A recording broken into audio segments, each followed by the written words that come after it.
tá? Números, no capítulo 21, agora a partir do verso 4. Então partiram do monte Hor, pelo caminho do Mar Vermelho, a rodear a terra de Edom. Porém, a alma do povo angustiou-se naquele caminho.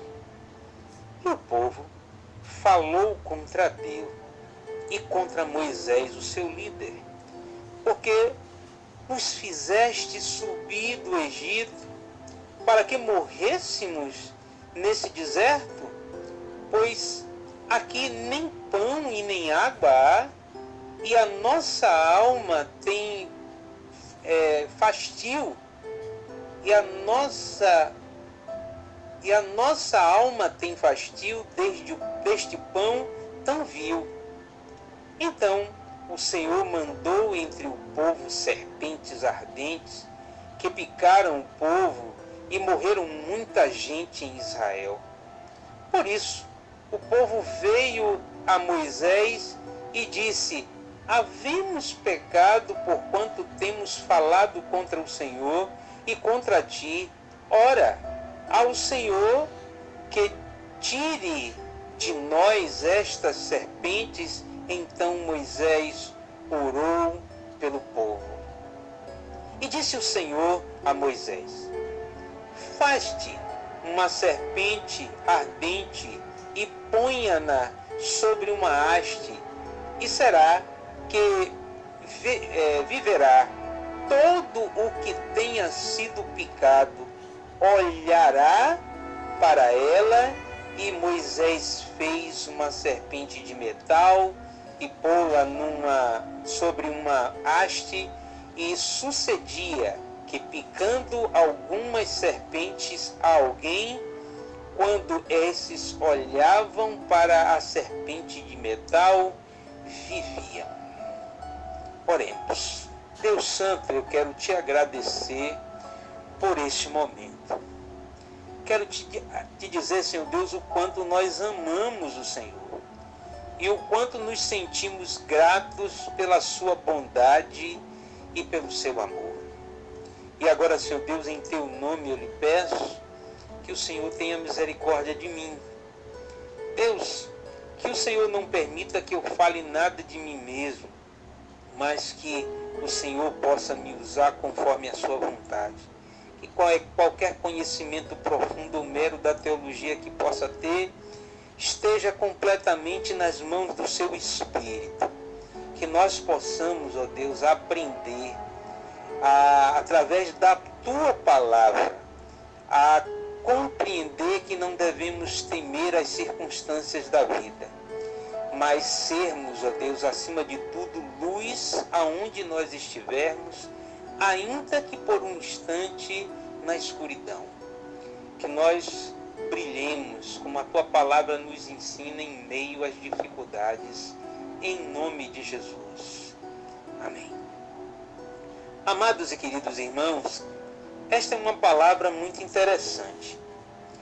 Veja que o texto trata de algumas coisas que aconteceram durante o período da caminhada. No capítulo anterior, fala de Moisés, quando ele, ao invés de tocar na rocha, ele bate com a sua haste na rocha, trazendo transtorno àquilo que Deus gostaria que de fato ele fizesse. Não o fez conforme a vontade de Deus, e que isso mais tarde ia lhe custar um preço altíssimo. Imagine, irmãos, que também nós tivemos neste período algumas coisas muito interessantes, como como que solicita a passagem através de Edom por Moisés. E o Senhor concedeu que fosse assim, a morte de Arão, e depois que os israelitas, a partir do verso 1 do capítulo 21, os israelitas destroem os cananeus, que eram um dos impeditivos para a caminhada do povo. Mas agora nós temos um momento diferente. Um momento em que, depois de Deus ter dado vitórias no meio do caminho, o povo não é grato ao Senhor. No momento das dificuldades, Deus se mostrou em favor do seu povo, lhe dando vitórias maravilhosas, ensinando coisas importantes, mesmo sabendo até que o seu próprio líder em um determinado momento falhou. Deus estava caminhando com o povo. Mas quando eles têm a vitória contra os cananeus e que chega a um Monte Or, pelo caminho do Mar Vermelho, a rodear a terra de Edom, porém a alma do povo se angustiou muito no caminho, porque viram um problema. Enxergaram e focaram em coisas que não deveriam focar, deveriam ter lembrado daquilo que Deus fez no meio do caminho, né? Quantas coisas Deus estava fazendo para poder ajudar o povo, tirar a água da rocha para poder alimentá-los no momento que estavam no deserto, ser aquela coluna de fogo durante a noite, ser aquela coluna de nuvem contra aquele sol ardente para não permitir que o povo viesse a morrer. E o povo se esquece de tudo isso e começa a blasfemar de Deus e dizer: agora está nos faltando alimento, e chama o pão que se consegue de um pão vil. Deus ficou muito triste, muito triste. Ed Gary Wilson, uma frase que diz o seguinte: pessoas religiosas têm a tendência de focarem na escuridão e não na luz. É verdade. Como nós, muitas vezes, aquelas pessoas que se preocupam com o lugar onde adorar, as pessoas que se preocupam com a forma que as pessoas estão adorando, criticam as outras, entendem muitas vezes que a relação que as pessoas precisam ter com Deus, elas têm um rótulo, uma marca, uma maneira de ser, uma forma. E nós deixamos de focar em Deus para focar nas coisas que existem. Muitas vezes valorizando muito mais as coisas do que as pessoas. Eu fico imaginando quando surgiu no povo essa rotina religiosa. E enquanto eu estava pensando, me lembrei de alguns fatos interessantes. Porque as pessoas, na verdade, focam em rituais, não em Deus. Em coisas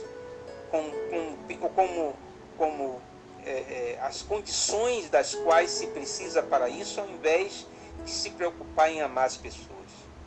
Nos fenômenos que exercem-se muitas vezes em igrejas pentecostais, mas não no resultado de uma relação genuína com Deus, utilizando a palavra do Senhor como instrumento de transformação de fato de vida e não apenas no sentido sobrenatural da sua execução.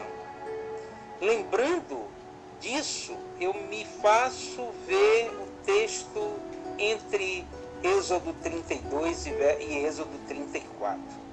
E a gente vê duas situações muito interessantes. Uma delas é em Êxodo 34, verso 30, e tem lá uma frase: temeram quando olharam para ele. E conta o fato de quando Moisés subiu ao monte e começou a conversar com Deus, e durante um bom tempo ele estava lá em cima, e quando desceu, as pessoas, ele mesmo, Moisés, não tinha notado isso, mas ele tinha o seu rosto brilhando quando ouviu as verdades que Deus tinha a ensinar para seu povo. Ao ouvir Deus falar sobre as coisas, ao ouvir Deus comentar com ele a necessidade de que o povo conhecesse a sua verdade, à medida em que ele ouvia Deus, o poder do brilho de Deus iluminou as suas frontes, e as frontes e a face de Moisés ficou completamente brilhando diante do Senhor. Então, quando ele desceu, Arão notou isso. E ele percebeu essa situação, que fazia de fato isso uma grande diferença, sim. Mas nota-se no capítulo onde ele vai de fato demonstrar que o seu rosto brilha, que durante a sua conversa com Arão, em um determinado momento, ele nota que o povo está observando o seu rosto, não em Deus. O que é que para você tem sido visto nesse momento, né? Onde estão os seus olhos fixados? Seu pensamento está em que nestes momentos difíceis, né? O foco dos seus olhos, né? A sua visão a respeito de Deus, ela se baseia nas situações, então você não vai ver brilho nenhum no momento. Porque tudo que parece ser visto nesse momento por todas as pessoas que nos cercam é uma negritude de situações. Quando eu falo sobre isso, eu falo de trevas densas, de um momento tão difícil, um momento de sofrimento e de morte, de falta de condição financeira para muita gente, que nos traz aos olhos, em primeiro impacto, não o brilho que a gente esperava ver, mas um tempo difícil, muito difícil. Assim como o povo olhou e focou no brilho e não em Deus, a gente precisa tirar os nossos olhos do momento difícil e olhar para Deus. E me faz lembrar de um outro ponto interessante, né? É que o povo, ele também teve uma experiência interessante vista naqueles períodos. Foi quando da oportunidade de Moisés poder estar junto com o povo, e ocorre que ao demorar subindo para o monte, e na sua descida Deus alerta ele com algo muito interessante. Porque lá em cima Deus percebeu que as pessoas, por verem Moisés demorar, passaram a enxergar que Moisés era aquele que de fato estava para dar o caminho para o homem. Eles não enxergaram Deus como essa resposta. Ainda que Moisés desaparecesse, o Senhor continuaria guardando o seu povo. E na verdade não foi isso que as pessoas pensavam a respeito. As pessoas olhavam, na verdade, para Moisés como sendo ele a razão de todas as coisas funcionarem. Bom seria se as pessoas não percebessem desta forma, porque Deus mais uma vez se entristeceu. E diz o texto que o povo de dura cerviz, né, percebe uma coisa interessante. Olha, Moisés está demorando. Chega para Arão e diz: nós precisamos fazer alguma coisa do qual nos faça remeter a Deus. E manda que ele faça um bezerro de ouro para que as pessoas o tenham, possam ver esse bezerro e lembrar-se de Deus. Deus não pode ser lembrado por cada um de nós se por um acaso a nossa liderança faltar. Se por um acaso Deus, em meio a todas essas dificuldades, de repente levar o seu líder adoecido, as coisas vão parar de forma nenhuma, porque o foco não está no líder e sim em Deus. Um outro ponto interessante é que no capítulo 32, no verso 21, ele diz: esse povo está inclinado para o mal. Todas as vezes que nós não focamos em Deus a nossa vida, que a nossa vida está por uma vida que precisa de ver alguma coisa para funcionar, Então significa que o nosso coração ainda não está totalmente liberado para Deus. E o nosso foco, estando longe de Deus, estão nas coisas que são palpáveis. A nossa fé não é por vista. Nós não vivemos por uma fé falsa, mas sim nos conselhos e na aplicação desses conselhos de Deus na nossa vida. E foi isso que Moisés foi fazer quando subiu. Ouvir de Deus quais os conselhos que ele poderia dar ao seu povo, trazendo as tábuas, para que o povo entendesse a importância de guardar os marcos eternos. E não fizeram assim. Agora imagine, meus irmãos, que por causa disso, pelo menos naquele dia, morreram 3.000 pessoas. Caíram 3.000 pessoas, por conta dessa situação que ocorreu. E o texto que a gente leu, de Números, traz uma outra situação interessante, mas que essa situação nos remete a quem a gente deve de fato olhar e como a gente olha a Deus. O povo falou contra Deus e por causa disso Deus se irou de tal forma que permitiu que serpentes pudessem encher o lugar. E as pessoas começavam a ser picadas por essa serpente desesperadamente quando eles perceberam o grande pecado que estava cometendo contra Deus, dizendo de Deus coisas que jamais deveriam dizer. O que foi que aconteceu? Eles clamam a esse líder, que um dia eles olhavam para o brilho do seu rosto, que dependiam da sua presença para que eles pudessem obedecer, e eles não entendiam que na existência desse líder, ou no tempo que esse líder pudesse estar, a relação de obediência deveria ser com a presença do líder ou sem a presença desse líder. Porque o foco não está no líder. O líder é apenas um instrumento de Deus para dizer para as pessoas o que elas devem fazer, que é apontar sempre para o Senhor.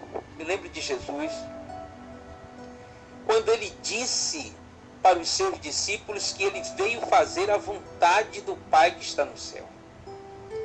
Que Deus era como se fosse sua necessidade básica. Minha comida e a minha bebida é fazer a vontade do meu Pai que está no céu. E a competência e a responsabilidade e a autoridade de Jesus era observada porque ele mesmo era o primeiro a cumprir aquilo que Deus ordenava para o seu povo. E é o que Deus espera de cada um de nós, amados irmãos. Por isso, eu quero fazê-los pensar em algo interessante diante dessa palavra. É de que quando Moisés falou com Deus, Deus manda construir ou forjar uma serpente ardente de metal, colocar sobre um cetro, segurar, e disse: todo aquele que olhar para esta serpente, mesmo picado, viverá. A serpente é um sinal de pecado. E todas as pessoas, ao longo do tempo, vivem uma luta constante contra um fenômeno que atingiu toda a humanidade e fez todas as pessoas estarem longe de Deus, e Deus recupera essa relação do homem com Deus quando ele entrega o seu Filho Jesus para perdão dos nossos pecados. E por causa disso, a minha relação com Deus ela foi restaurada. Mas o grande problema é que mesmo passando por essa experiência, ainda focamos na nossa vida sobre as coisas que podemos ver, não pela fé. E você precisa rever os seus conceitos. Nós precisamos rever os nossos conceitos. Há um texto escrito pelo autor de Hebreus que vai dizer assim: olhando para Jesus, o autor e consumador da nossa fé, o qual, pelo gozo que lhe estava proposto, suportou a cruz, desprezando a afronta, assentou-se à direita do trono de Deus.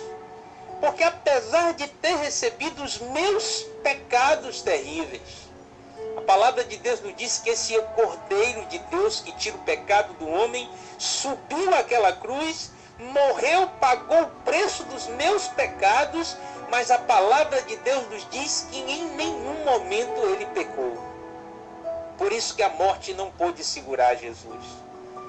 E a palavra de Deus diz: onde está, ó morte, a sua vitória? Porque o nosso Rei, o Senhor eterno, aquele digno de receber toda a honra, usou o seu Filho para que nós pudéssemos ter perdão dos nossos pecados e a nossa fé pudesse fazer a diferença no meio da escuridão. No meio de tudo isso que você está passando, aonde está a tua luz? Se nós pudéssemos apagar aí a luz aonde você está agora, aonde você colocaria a sua luz? A palavra de Deus diz que a luz não pode ser colocada debaixo da mesa e sim no velador para que brilhe. E nós precisamos entender que esse não é um momento de tirarmos o foco de Deus, e sim olharmos para onde Ele está apontando. O que é que eu posso fazer para amenizar o sofrimento de alguém num momento tão difícil do qual nós estamos passando? Olhar para Jesus, o autor e consumador da nossa fé, compreende uma coisa interessante. É de que o amor de Deus é algo que precisa fazer uma grande diferença na nossa vida. Quando Paulo escreve o capítulo 13 de 1 Coríntios, ele diz: ainda que eu falasse a língua dos homens e dos anjos e não tivesse amor, nada seria. Seria como um metal que soa. O som de um metal batendo, ele vai ressoar por um momento, depois esse som vai se acabar. Que diferença houve se não apenas um momento e mais um pouco e esse som deixou de existir? Nós somos um som que Deus colocou no meio da humanidade para ressoar de uma forma diferente, para fazer uma diferença e clamar ao coração das pessoas que existe esperança. E a nossa esperança, ela não morreu, a nossa esperança é o Senhor Jesus. Ainda que as pessoas comecem a lançar sobre as suas vidas sonhos e experiências que te façam ter pavor, olhe para Jesus, o autor e consumador da fé. Se lembre, meu irmão, minha irmã, de que nós estamos aqui para glorificar o nome de Deus, para que a gente possa entender para onde nós devemos olhar. E o autor mesmo de Hebreus vai nos dizer que se antes a revelação de Deus estava sobre toda a humanidade de uma forma esporádica, através do seu Espírito, na vida de homens que eram profetas no passado, hoje a revelação máxima de Deus é Jesus Cristo, o Senhor da vida. E sabe, as pessoas precisam enxergar em você o Senhor Jesus. Assim como aquele povo que, para se livrar do pecado, olhou para aquele cetro onde estava empendurada aquela serpente, porque foi assim que Jesus fez conosco. Ele recebeu os nossos pecados. A imagem da serpente, a imagem do pecado, das coisas terríveis que nós fizemos no passado contra Deus, e ele pendurou no madeiro. Mas qualquer que olhar para Jesus, que não está mais preso naquela cruz, será salvo. A palavra de Deus nos diz: crer no Senhor Jesus Cristo e serás salvo. E eu quero agora que você feche os seus olhos aí onde você está e você refaça o seu caminho, refaça o seu olhar diante do Senhor. E se lembre do autor e consumador da nossa fé. Ore junto comigo nesse momento. Santo Deus, nós te adoramos e te bendizemos porque o Senhor é bom. Porque a sua misericórdia dura para sempre, Senhor. Nós nos sentimos gratos porque o Senhor tem visitado as nossas vidas. Eu quero te agradecer, Pai, porque eu sei o quanto o Senhor é bom. E o Senhor está enxergando a vida de cada pessoa que está aí ouvindo essa palavra e que pôde acreditar que diante do caos existe para onde olhar. E nós precisamos olhar para Jesus, o autor e consumador de uma fé genuína. Não para o olhar de alguém, não para a liderança de alguém, não para uma placa denominacional, não para pessoas que possam fazer coisas espetaculares, mas o nosso olhar deve ser para o Senhor, aquele que nos ensinou a guardar os marcos eternos. Que a bênção do Senhor seja para com a sua vida, amado irmão. Que o Senhor Deus possa te ensinar a grandeza de obedecer ao Senhor e de fazer a sua vontade. Em nome do Senhor Jesus. Amém.